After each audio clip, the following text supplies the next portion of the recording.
है कि BJP party ऐसे ऐसे नेताओं को जो आगे कर देती है जिसका नाम भी कभी नहीं होना, ये गलत थोड़ी ना। मौजूदा परिस्थिति में मेरे से ज्यादा संघर्ष करने वाला इंसान कोई पार्टी में नहीं है। मेरे ज्यादा जिसने संघर्ष करा, जब लोग जेठ के महीने में 2022 में भी गर्मी के कूलर के नीचे सोते थे, हम तेलंगाना और महाराष्ट्र में पैदल यात्रा पर। हिंदुस्तान में नहीं, पूरे विश्व में ऐसी एक सरकार है जिसने पढ़ने वाली चीजों पे भी जीएसटी लगा रखा था। अब भी 2 महीने हो गए, वो पानी कहाँ गया? अब वो पानी कहाँ है? लोहारू में एक हफ्ता मेरे को हो गया, एक नहर में पानी की बूंद नहीं है, पीने का पानी नहीं। नहरों के अंदर पानी आया ना पिछली 2 साल में, वो फ्लड का पानी। यदि कोई चैलेंज करता हो इस बात को, यदि वो कहता हो कि भाई ये गलत है मेरी बात, तो चला के दिखाऊंगा मैं उसको। बड़े बड़े मोटर लगा रखे हैं, जो गंदा पानी और जो फ्लड का पानी था वो हमारी नहरों के अंदर आया है। हेलो साथियों, नमस्कार। आप देख रहे हैं सजग संसार। फिलहाल लोहारू के अंदर मौजूद हैं और 2 महीने बाद हरियाणा के अंदर चुनाव होने वाले हैं। उसी चुनावों को लेकर के हर एक नेता जो है वो जनता के बीच में जा रहा है और कार्यकर्ता सम्मेलन कहूँ या कार्यकर्ता सार्थिक बैठक कहूँ, हर एक लोगों के साथ मिलने की कोशिश कर रहा है। अभी फिलहाल राजीव मतानी जी एडवोकेट हैं, वो जो है लोगों के साथ आज मिल रहे हैं, उनसे बातचीत करते हैं। आज उनका इस प्रोग्राम के बारे में क्या कहना है। सबसे पहले नमस्कार सर। नमस्ते। वो ठीक है। तो क्या सोच लिया है, 2 महीने बाद में चुनाव होने वाले हैं। आज देखा जाए तो आपने तीसरा जो है प्रोग्राम किया है, यहाँ पे लोगों के बीच में जा रहे हैं। 10 साल कांग्रेस रह चुकी है, 10 साल बीजेपी रह चुकी है, हिसाब देखा जाए तो बराबर बराबर है। क्या निचोड़ निकाला, जनता के बीच में गए हैं, जो जनता के मुद्दे हैं नहीं उठ पाए हैं। नहीं देखो, जनता के बीच में मैं गया, लगभग आधे से ज्यादा जो लोहारू ब्लॉक के गाँव में मैं गया, जी। और हर व्यक्ति के मुंह से एक ही चीज निकल रही है कि बीजेपी भगाओ, कांग्रेस कांग्रेस लाओ। हर आदमी तंग है, कोई कागज से है, किसी को रोजगार नहीं है, किसी के पानी नहीं है। हर तरीके की जो समस्याएं हो सकती है। अब नौजवान बच्चे हैं, उनको रोजगार की व्यवस्था सरकार की जिम्मेवारी बनती कि करे, नहीं है। पढ़ने वाले बच्चे थे। अब ये सरकार पहली हिंदुस्तान में नहीं, पूरे विश्व में ऐसी एक सरकार है जिसने पढ़ने वाली चीजों पे भी जीएसटी लगा रखी है। ऐसी जो सरकार है उसको जाना चाहिए। मतलब जाना तो चाहिए। लोगों की जागरूकता की बात करें, आज से पहले जो लोग हैं, हो सकता है पहले मुद्दे ना उठाते हों, लोग बोलते नहीं हो, आज से बोलने स्टार्ट कर दिए हो, लोगों को पता चल गया हो। ये चीजें पहले नहीं होती थी। नहीं, क्योंकि चीजें चीजें पहले होती थी, लोग पहले भी समझदार थे। ऐसा नहीं है कि हमारे बुजुर्ग समझदार नहीं थे, वो हमसे कहीं ना कहीं कई मामलों में ज्यादा विवेकवान थे हम लोगों से। ठीक है, आप लोग देखेंगे आजादी के बाद जब तक हमारे बुजुर्गों की चलती थी तब तक बीजेपी सरकार आई क्या? कोई वजूद नहीं था बीजेपी। ठीक है ना। जब भी कोई व्यक्ति अपने विवेक से फैसला लेता है तो वो बीजेपी को वोट कभी नहीं करता।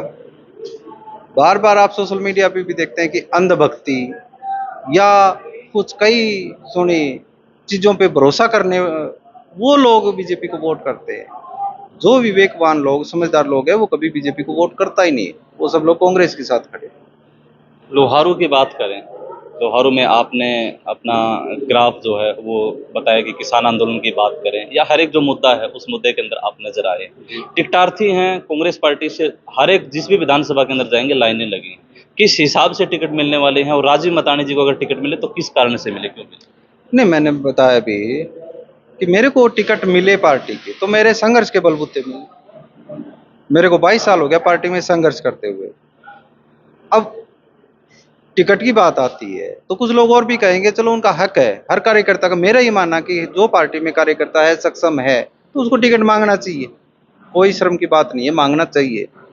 लेकिन मौजूदा परिस्थिति में मेरे से ज्यादा संघर्ष करने वाला इंसान कोई पार्टी में नहीं है। मेरे ज्यादा जिसने संघर्ष कर रखा हो। जब लोग जेठ के महीने में 2022 में भी गर्मी के कूलर के नीचे सोते थे, हम तेलंगाना और महाराष्ट्र में पैदल यात्रा पर थे। जब ये लोग सर्दी में अपने रूम में हीटर लगा के सोते थे, तब हम लोग किसानों के साथ बॉर्डर पे थे। जब गर्मी के अंदर यह भयंकर त्रास थी कोरोना के अंदर, आप एक फोटो दिखाओ इन लोगों की। मैंने तो मास्क बांटे मजदूरों के अंदर जा जाके, उनको दवाई मैंने बांटी है। करीबन करीबन 100 से 200 लोगों को सिलेंडर मुहैया हम लोगों ने कराया। कोरोना के टाइम भी 2 बार मैं खुद अफेक्टेड हुआ कोरोना में, लेकिन तब भी हमने ये हौसला नहीं छोड़ा कि हमें मदद करनी है लोगों की। जब हर समय जब मजदूरों की बात आई, ये कानून जो 4 बनाए, 29 कानून लैप्स किए बीजेपी पार्टी ने। अखबारों में दिखाओ इनकी एक भी कटिंग। क्या है ये? कांग्रेस पार्टी का कार्यकर्ता वो ये जो आम जन के मुद्दों को उठाए, और वो मुझसे बेहतर कोई करता रहे। लोहारू में तो किसी ने किया नहीं है, मैं सबसे बेहतर हूँ जो मुद्दों की समझ रखता हूँ और मुद्दों का। और दूसरा जो पार्टी का जो निष्ठावान का है, तो हम तो लोग सुबह से शाम तक पार्टी की आइडियोलॉजी के लिए काम करने वाले लोग हैं, जो उनके विचारों को आगे बढ़ाने वाले लोग हैं। रही बात अगली जो जिताऊ की जो कंडीशन है, जिताऊ की मैंने मीटिंग में भी कहा, लोहारू ब्लॉक के लोग कह रहे हैं कि राजीव हम तेरी सपोर्ट में खड़े हैं, और वो तो कुछ और तरीके से कहते हैं, लेकिन मैं साधारणतया मैं उस चीज़ को करूँ जनरलाइज। जो गांव वाले कहते हैं वो भाषा का इस्तेमाल करूँ तो थोड़ा गलत रहेगा आपके वीडियो में। वो कह रहे हैं कम से कम इनसे पीछा छुड़वा दो, हम तुम्हारे साथ हैं। और मेरे साथ है वो आज मीटिंग में एक बड़ा शॉर्ट टाइम में। ये तो वो भी मानते होंगे या और लोग भी मानते होंगे कि ज़्यादा मेरा लोहारू से ताल्लुक वास्ता इतना ज़्यादा नहीं रहा कि मेरे जैसे शिवानी बैल में है। लेकिन मैंने लोगों के बीच में गया, मैंने उनसे कहा लोग बाग मीटिंग में आए हैं, तो इसका मतलब मेरे पे उन लोगों ने भरोसा किया है। और इसी भरोसे के आधार पर भी हम कहते हैं कि हम पार्टी से चुनाव लड़ेंगे और जीतेंगे। देखिए, टिकट तो आला कमान के ऊपर डिपेंड करती है, लेकिन यहाँ से फिलहाल के जो विधायक हैं जेपी दलाल जी, बताया जाता है कि 5 साल के अंदर लोहारू के लोगों को अगर जीने का हक दिया है तो जेपी दलाल ने दिया है। पानी का हक जो यहाँ पे 10 साल कांग्रेस पार्टी ने जो लेकर के गई थी उसको लाने का काम जेपी दलाल ने किया है। क्या उस चीज़ को आप भेद पाएंगे, किस तरीके से देखते हैं? नहीं, मैं आपकी इस बात से थोड़ा सा अलग तरीके से रखूंगा मैं इस बात को। इसने जीने का हक नहीं दिया, लोगों का कहना है ये। लोगों का कहना नहीं है, ये आपने कहा है। नहीं, हमारे सामने विचार आते हैं, उसी के सामने हमने आपको नहीं, आपने जो विचार रखे हैं, हो सकता है उसका कोई खिचड़ी खाने वाला आदमी हो उसके पास, लेकिन उसने तो यहाँ के लोगों को मरने के लिए मजबूर कर दिया। जो नहरों के अंदर पानी आया ना पिछली 2 साल में, वो फ्लड का पानी है। और यदि कोई चैलेंज करता हो इस बात को, यदि वो कहता हो कि भाई ये गलत है मेरी बात, तो चला के दिखाऊंगा मैं उसको।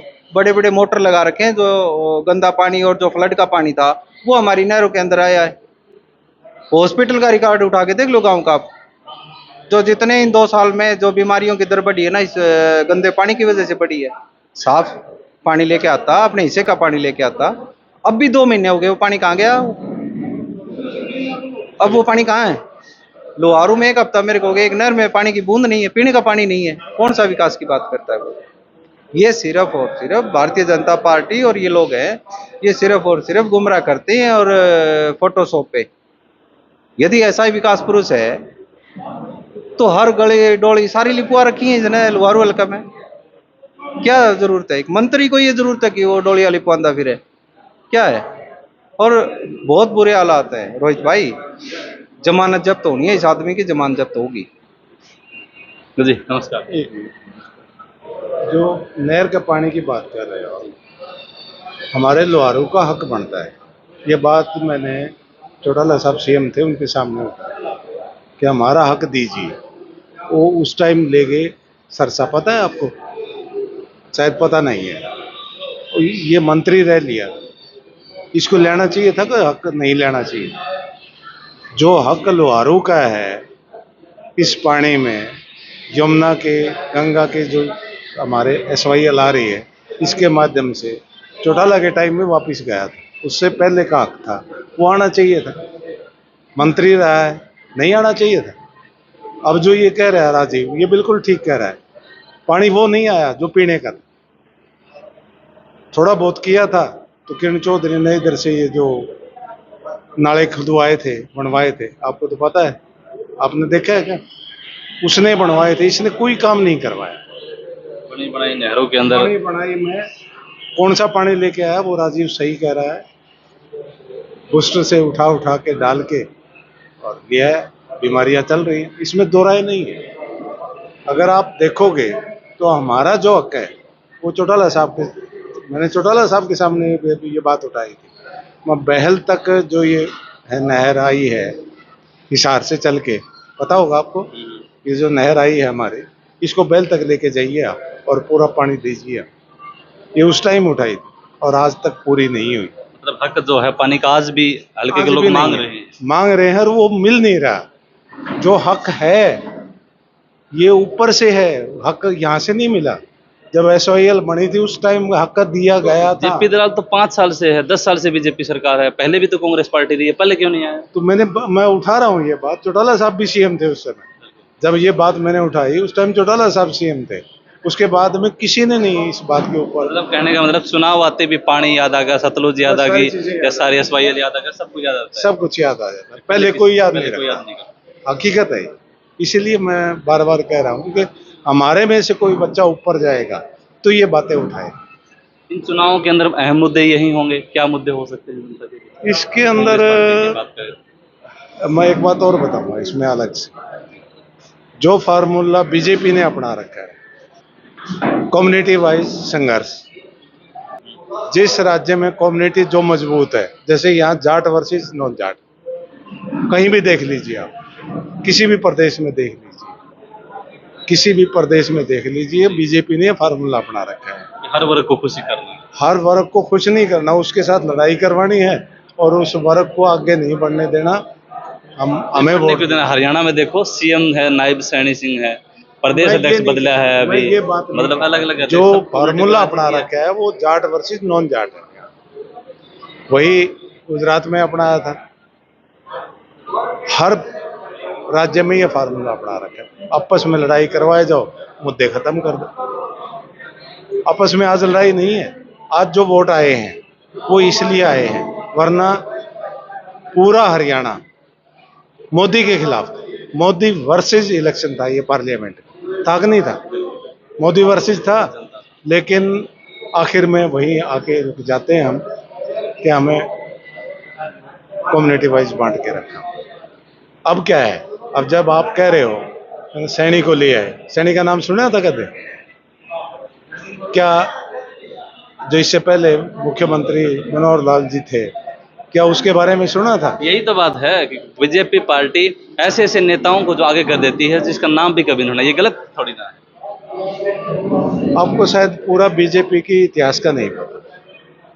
1933 में RSS बीजेपी कहाँ से बनी है? RSS ने, आप उठा के देख लीजिए, ऐतिहासिक है ये बात।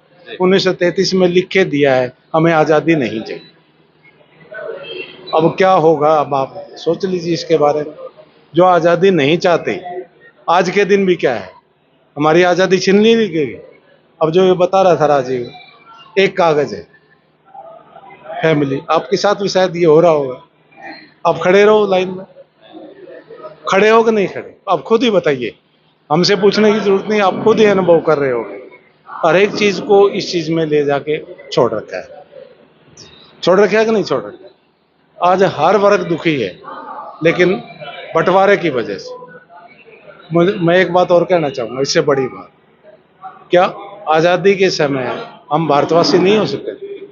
हमें भारतीय लिखना चाहिए था कि नहीं लिखना चाहिए? हमारा बंटवारा होता। रोजगार की बात कह रहा हूँ, हर बच्चे को रोजगार सरकार दे, क्यों कह रहा हूँ? माँ बाप के पास है कोई, आज का दिन है कोई, किसी माँ बाप के पास कोई तरीका है अपने बच्चे को रोजगार दे दे? सरकार दे, व्यवस्था बनाए। व्यवस्था मूलक ये देश है, ये मैं क्लियर कट कह रहा हूँ। धन्यवाद। तो ये तमाम तस्वीरें यहाँ पे देखी, राजीव मतानी जी के समर्थकों से हमने बातचीत की और अंकल जी ने बताया कि भी किस प्रकार से जो यहाँ का पानी का हक था वो आज भी हरियाणा मांगता हुआ नजर आ रहा है। जो आज के टाइम के अंदर जो पानी दिखाया जा रहा है नहरों के अंदर, उस पानी के अंदर भी प्रश्न जो है, वो प्रश्न चिन्ह जो है वो इन लोगों ने उठाए हैं कि ये पानी अलग तरीके का पानी है, जो लोगों को मिलना चाहिए था वो पानी नहीं था। आज 2 महीने से पानी जो है वो क्यों रुका हुआ है? आप लोग इस वीडियो को कैसे देखते हैं? कमेंट सेक्शन के अंदर अपनी राय जरूर दें। धन्यवाद। जय हिंद, जय भारत।